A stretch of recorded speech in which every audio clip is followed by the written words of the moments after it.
संवाद मराठी, रायगड जिल्ह्यातील पहिली मराठी वृत्तवाहिनी। जाहिरातीसाठी संपर्क अल आशियाना बिल्डिंग, सहकार नगर, खोपोली, जिल्हा रायगड। Phone number 0219226488 9168308081। खालापूर तालुक्यात जिल्हा परिषद आणि पंचायत समितीच्या निवडणुकीत दारुण पराभव झाल्यानंतर शिवसेनेतील अंतर्गत गटबाजी उफाळून आली आहे। या अगोदर ही शिवसेनेतील गटबाजी लपून राहिलेली नाही। मात्र पराभवानंतर आत्मचिंतन करण्याऐवजी दोन गट एकमेकांवर आरोप करत असल्याने सर्वसामान्य आणि प्रामाणिक शिवसैनिक मात्र संभ्रमात सापडलाय। खालापूर तालुका हा शिवसेनेचा बालेकिल्ला। नुकत्याच झालेल्या जिल्हा परिषद आणि पंचायत समिती निवडणुकीत राष्ट्रवादी शेकाप आघाडीने या बालेकिल्ल्याला सुरुंग लावलाय। 15 वर्षाची पंचायत समितीची सत्ता उलथवून टाकत जिल्हा परिषदेच्या 4 पैकी 3 जागा जिंकल्या। शिवसेनेतील गटबाजीच या पराभवाला कारणीभूत ठरली।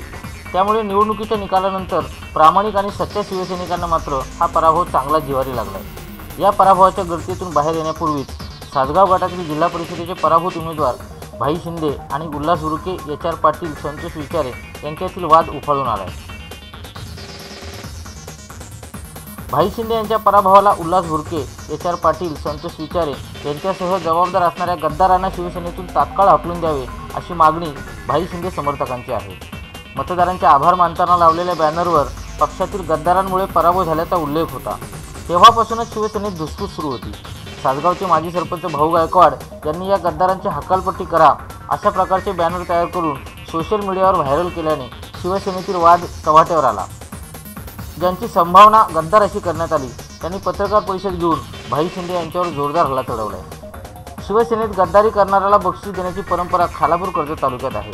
विधानसभा निवडणुकांमध्ये बंडखोरी करणाऱ्या उमेदवारांना पुन्हा सन्मानाने पक्षात घेऊन मोठी पदं देण्यात आली आहेत। यामध्ये शिवसेनेचे मोठे नुकसान होत असल्याचे कोणाच्याही लक्षात आले नाही। नेत्यांच्या वादात सर्वसामान्य शिवसैनिक मात्र भरडला जातोय। एकमेकांना पाण्यात पाहणारे नेते निवडणुकानंतर काही दिवस दूर राहून नंतर मात्र एकत्र होतात। कार्यकर्त्यांचे मात्र यामुळे मरण होत असल्याचे अनेकदा समोर आले। खालापूर तालुक्यात शिवसेनेला पहिल्यांदाच पराभवाचा झटका बसलाय। शिवसेनेने आपले उमेदवार अगदी शेवटच्या क्षणाला जाहीर केले। त्यामुळे प्रचारासाठी वेळ कमी मिळालाच, शिवाय शिवसेनेत इच्छुकांची संख्या मोठी होती। त्यामुळे उमेदवारी न मिळाल्याने नाराज झालेल्या अनेकांनी पक्षाच्या विरोधात काम केल्याचा आरोप होतोय। या सर्व गोष्टींचा फायदा विरोधकांना होत असून याची जाणीव मात्र कोणालाही असलेली दिसत नाही। पक्षातील गटबाजी उघड दिसत असताना वरिष्ठ मात्र मूग गिळून गप्प असल्याचे पाहायला मिळते। खालापूर तालुक्यातील ग्रामीण भागात शिवसेनेची मोठी ताकद आहे। मात्र तरीही या निवडणुकीत शिवसेनेच्या पदरी पराभव पडलाय। त्यामुळे शिवसैनिक सैरभैर झाले। सासगाव, वडगाव हे शिवसेनेचे गड ढासळले आहेत।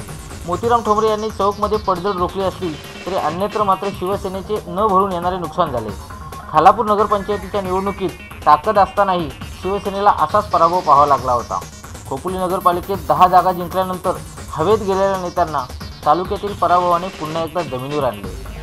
सासगाव जिल्हा परिषदेच्या गटात भाई शिंदे यांचा 868 मतांनी पराभव झाला। या पराभवाला अनेक कारणे असली तरी गद्दारी झाल्यामुळे पराभव झाल्याचा आरोप होतो। उमेदवारी जाहीर झाल्यानंतर शिवसेनेत सुरुवातीपासूनच गटबाजी दिसत होती।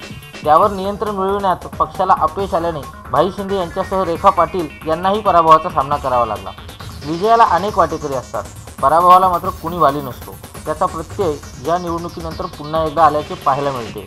गद्दारीचा आरोप होणारे शिवसैनिक आम्ही पक्षाचे काम प्रामाणिकपणे केल्याचा दावा करतायत, तर पराभूत उमेदवारांकडून मात्र गद्दारी झाल्याचे बोलले जाते।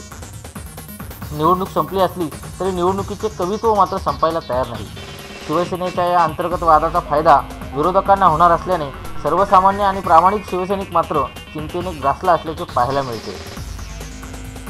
ब्युरो रिपोर्ट, संवाद मराठी।